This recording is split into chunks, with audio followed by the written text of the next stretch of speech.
Muitos são os irmãos que pensam ter o espírito de sabedoria, mas na verdade o espírito que está na vida desses irmãos é outro espírito, que não é o Espírito Santo da parte do nosso querido e amado Deus. Ora, os irmãos passam a vida estudando a Bíblia.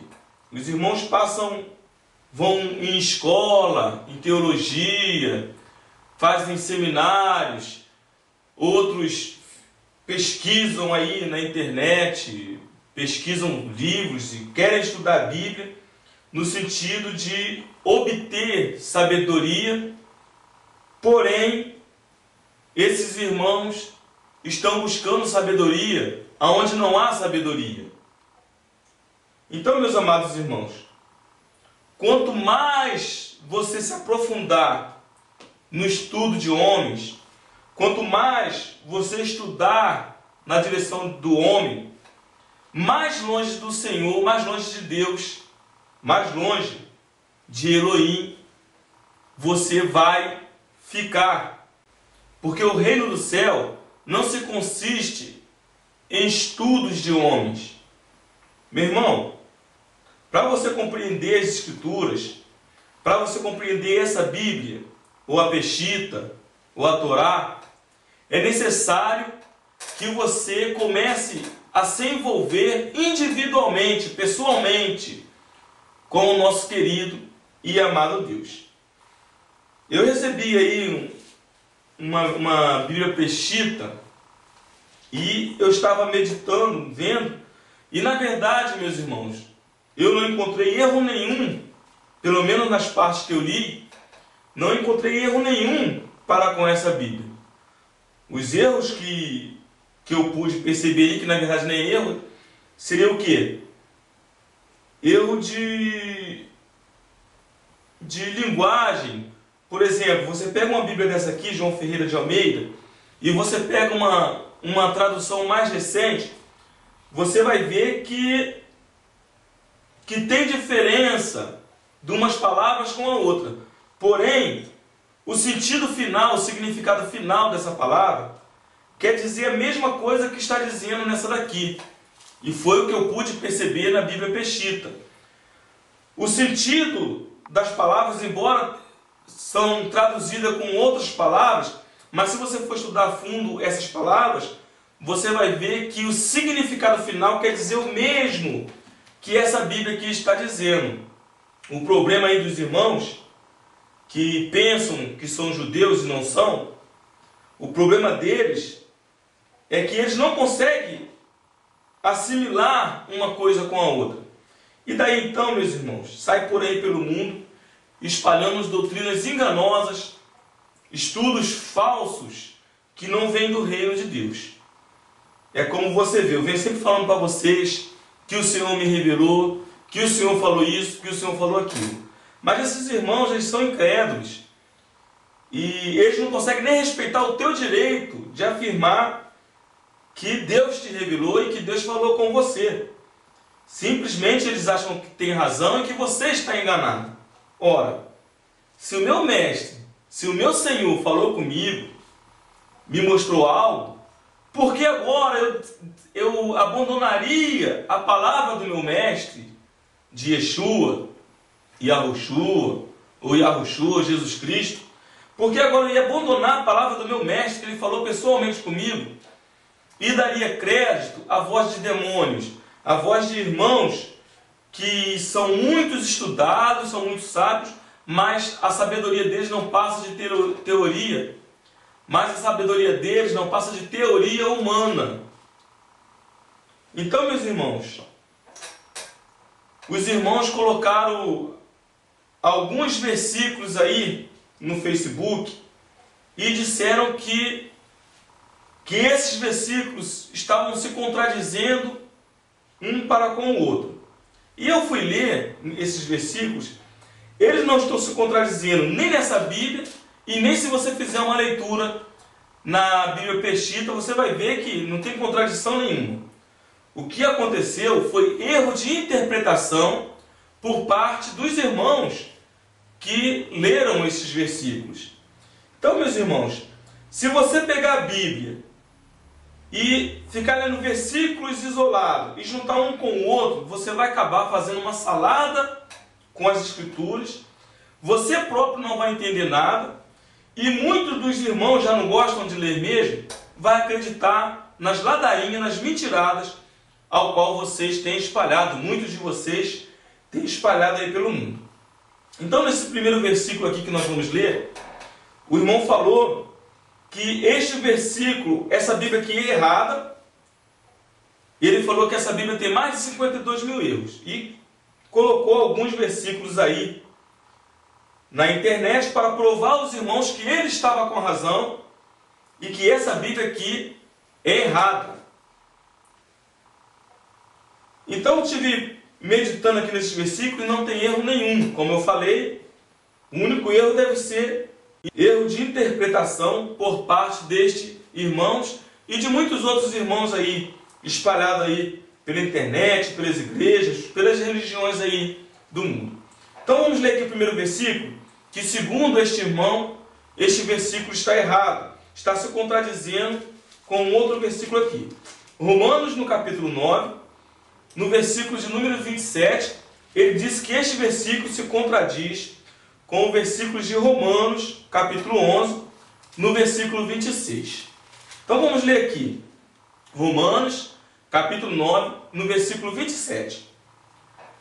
Está escrito assim: também Isaías clamava acerca de Israel, ainda que o número dos filhos de Israel seja como a areia do mar, o remanescente é que será salvo.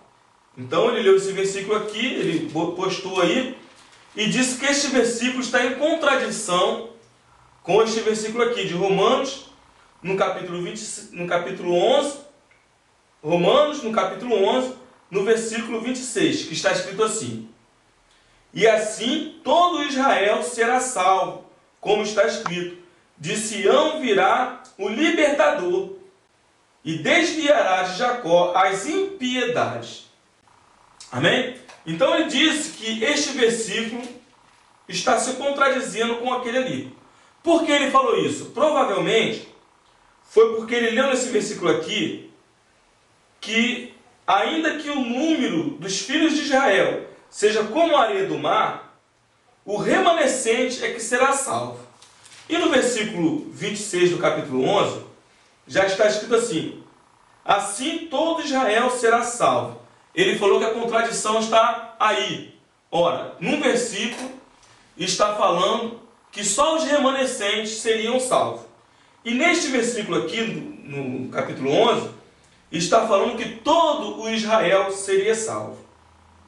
Ora, esse irmão, ele não consegue interpretar um texto, ou no mínimo, ele nunca leu essa Bíblia aqui, e alguém colocou esses dois versículos para ele como errado, e ele simplesmente caiu, igual um boboca, no conto do vigário, na ladainha de Satanás. Bom, a princípio, meus irmãos, se você ler esse contexto aqui do livro de Romanos, você vai ver que Paulo está fazendo uma pregação, ou seja, Paulo aqui, ele estava em praça pública fazendo uma pregação. Ora, quem escreveu isso daqui, irmão? Não foi Paulo que escreveu, simplesmente Paulo estava ali pregando e tinha um escriba que estava escrevendo o que Paulo estava falando. É isso que dá a entender aqui se você ler todo o contexto. Aqui é uma pregação que Paulo estava fazendo.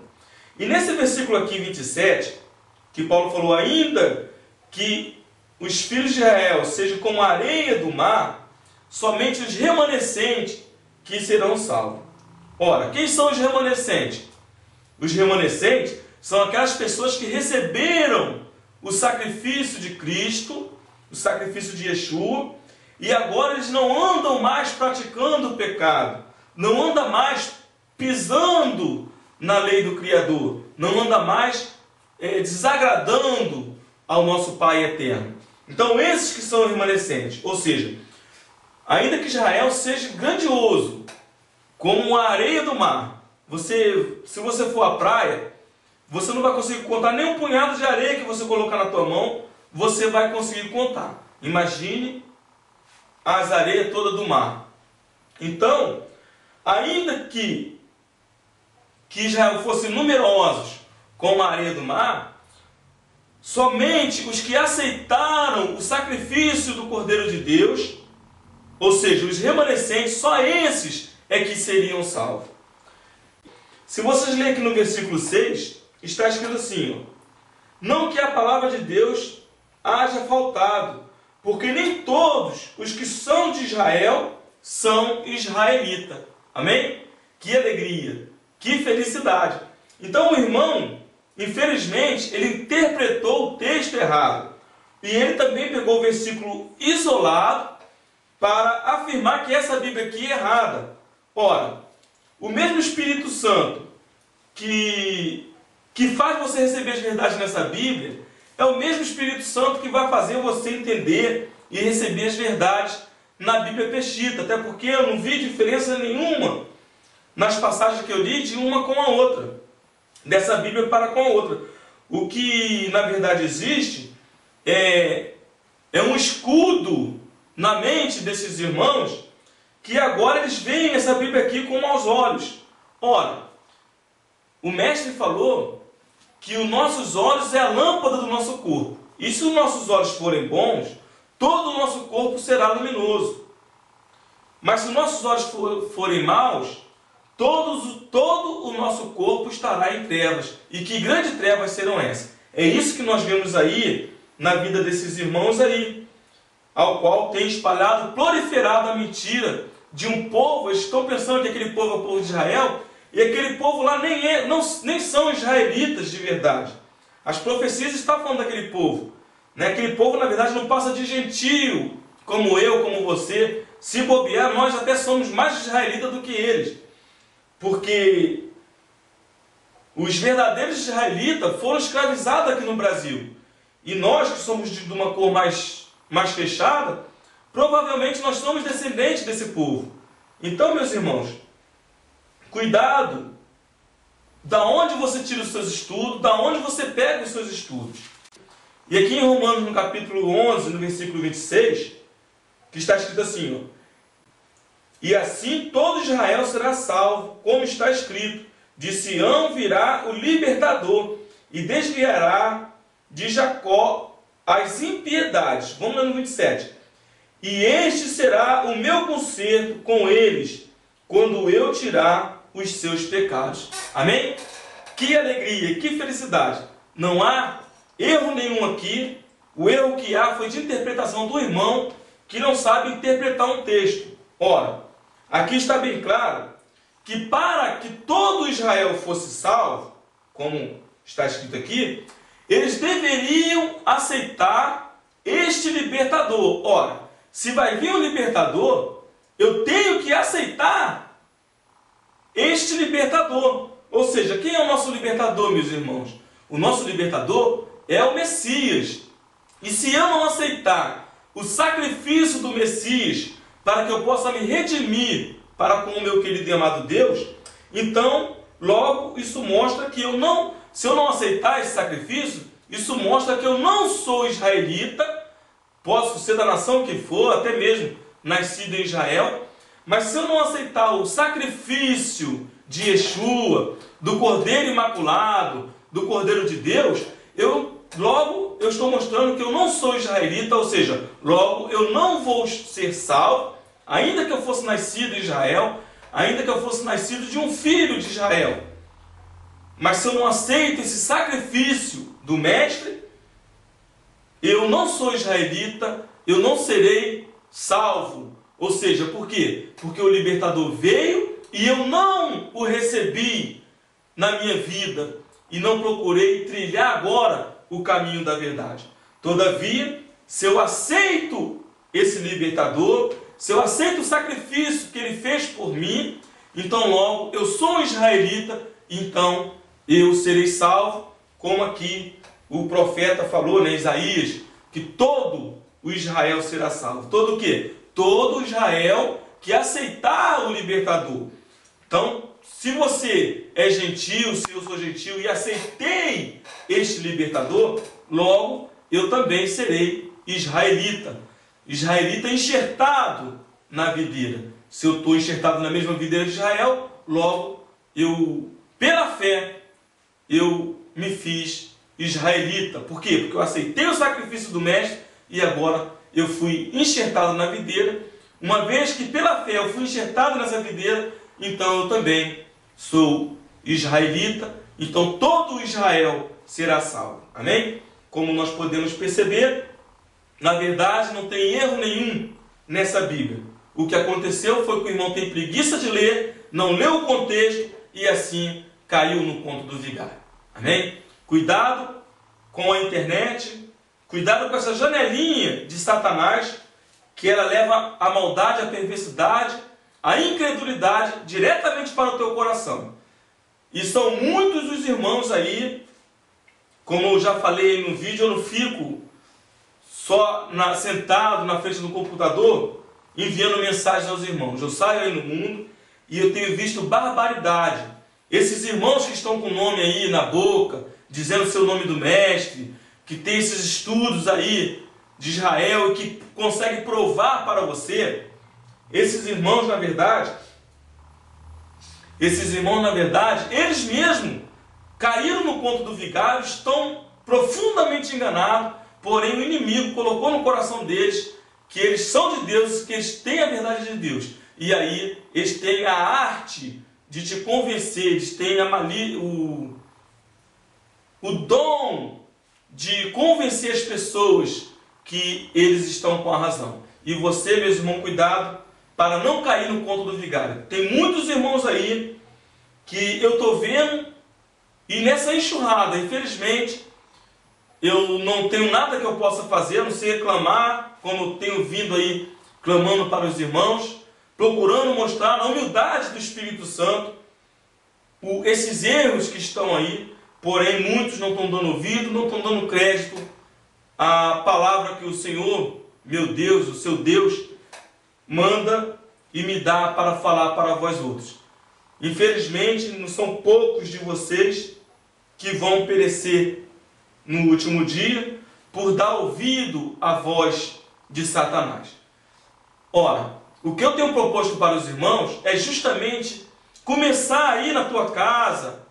Não precisa você ir em igreja, não precisa você ir em lugar nenhum. Se você quiser ir em igreja também, você vá. Se você quiser ir em uma religião, você vá. Mas o que eu tenho proposto aos irmãos é se desprender de si mesmo, se desprender de estudo de homem e começar a se envolver num relacionamento íntimo para com o Senhor nosso Deus. Deus quer falar contigo. Deus quer falar com cada um de nós. As profecias para o final do tempo é a seguinte, que nos últimos dias, os servos de Deus não iam precisar que ninguém ensinasse uns aos outros, porque nós aprenderíamos diretamente com o Criador. E é isso, meus amados, que tem acontecido na minha vida. Eu tenho me esforçado em buscar a verdade com Deus e aprender da parte de Deus, e eu glorifico a Deus, porque Ele está fazendo esta obra maravilhosa na minha vida. Então, meus irmãos, eu peço a vocês que vocês comecem a pedir ajuda do Espírito de Deus, do Espírito Santo. Então o Espírito da verdade vai vir, vai selar as verdades no teu coração. Aí não adianta ninguém vir falar para você que a Bíblia Peshitta é certa, que a Torá é certa, ou que essa Bíblia aqui seja certa, porque o Espírito da verdade será o teu único e suficiente professor. Amém? O Senhor te abençoe e te guarde. O Senhor resplandeça a luz dele sobre ti e te dê a paz, hoje, amanhã e para todo sempre. Amém. E graças a Deus.